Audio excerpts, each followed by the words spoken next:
हमारे स्कल की जो स्फिनोइड बोन होती है बच्चों, इसके पास एक बोनी कैविटी मौजूद होती है जिसे कहते हैं सेला टर्सिका।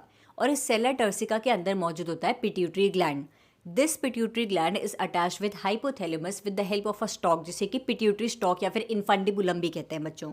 जो ये पिट्यूटरी ग्लैंड है, दो पार्ट्स में डिवाइडेड होता है, एडिनोहाइपोफाइसिस एंड न्यूरोहाइपोफाइसिस। एडिनोहाइपोफाइसिस के फर्दर दो पार्ट्स होते हैं, pars distalis and pars intermedia. Pars distalis को कॉमनली हम एंटीरियर पिट्यूटरी कहते हैं and pars intermedia is also known as intermediate pituitary. जो न्यूरोहाइपोफाइसिस है, इसे पार्स नर्वोसा या फिर पोस्टीरियर पिट्यूटरी भी कहा जाता है।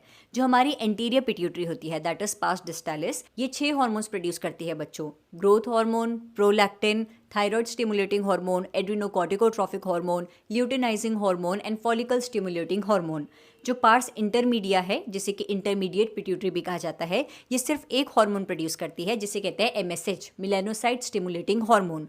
और जो पार्स नर्वोसा है, जिसे कि पोस्टीरियर पिट्यूटरी भी कहते हैं, न्यूरोहाइपोफाइसिस, ये कोई भी हार्मोन प्रोड्यूस नहीं करती बच्चों। लेकिन दो hypothalamic hormone oxytocin and vasopressin को ये पार्स नर्वोसा स्टोर करके रखती है। और जब हाइपोथैलेमस न्यूरल सिग्नल भेजता है पोस्टीरियर पिट्यूटरी के पास कि मेरे उन दो हार्मोन्स को रिलीज कर दो, तब पोस्टीरियर पिट्यूटरी उन दोनों हार्मोन्स को रिलीज कर देती है।